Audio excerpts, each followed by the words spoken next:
Arun XLO Ziva, an elite active retirement community in Mahabalipuram, Chennai. For apartments and luxury villas, call 7288 சிறுவன் கடத்தல் வழக்கில் ADGP ஜெயராமனை கைது செய்ய சென்னை உயர்நீதிமன்றம் பிறப்பித்த உத்தரவுக்கு எதிராக உச்சநீதிமன்றத்தில் மேல்முறையீடு செய்துள்ளார். ஏடிஜிபி ஜெயராம் தாக்கல் செய்த மேல்முறையீட்டு வழக்கை நாளை பட்டியலிட்டு விசாரிக்க உச்சநீதிமன்றம் ஒப்புதல் அளித்துள்ளது. சிறுவன் கடத்தல் வழக்கில் ஏடிஜிபி ஜெயராமனை கைது செய்து சிறையில் அடைக்க காவல்துறைக்கு சென்னை உயர்நீதிமன்றம் உத்தரவிட்டது. இதையடுத்து ஏடிஜிபி ஜெயராமனை காவல்துறை கைது செய்தது.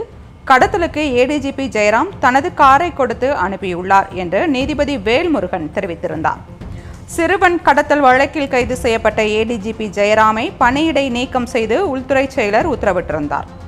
முன்னதாக திருவள்ளூர் மாவட்டம் களம்பாக்கம் பகுதியைச் சேர்ந்த சிறுவன் தேனியைச் சேர்ந்த ஒரு பெண்ணை காதலித்து பதிவு திருமணம் செய்துள்ளார். பெண் வீட்டாருக்கு ஆதரவாக கூலிப்படையினர் மூலம் சிறுவனின் சகோதரரை புரட்சி பாரதம் கட்சி தலைவரும் கேவிக்குப்பம் தொகுதி எம்எல்ஏவுமான ஜெகன்மூர்த்தி கடத்தியதாக புகார் எழுந்தது. அண்மை செய்தி: சிறுவன் கடத்தல் வழக்கில் ஏடிஜிபி ஜெயராமனை கைது செய்ய சென்னை உயர்நீதிமன்றம் பிறப்பித்த உத்தரவுக்கு எதிராக உச்சநீதிமன்றத்தில் மேல்முறையீடு செய்துள்ளார்.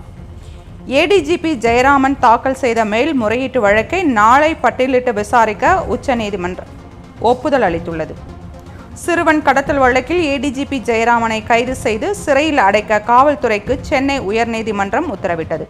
இதையடுத்து ஏடிஜிபி ஜெயராமனை காவல்துறை கைது செய்தது. கடத்தலுக்கு ஏடிஜிபி ஜெயராம் தனது காரை கொடுத்து அனுப்பியுள்ளார் என்று நீதிபதி வேல்முருகன் தெரிவித்திருந்தார். சிறுவன் கடத்தல் வழக்கில் கைது செய்யப்பட்ட ஏடிஜிபி ஜெயராமனை பணியிடை நீக்கம் செய்து உள்துறை செயலர் உத்தரவிட்டிருந்தார். முன்னதாக திருவள்ளூர் மாவட்டம் களம்பாக்கம் பகுதியைச் சேர்ந்த சிறுவன் தேனியைச் சேர்ந்த ஒரு பெண்ணை காதலித்து பதிவு திருமணம் செய்துள்ளார்.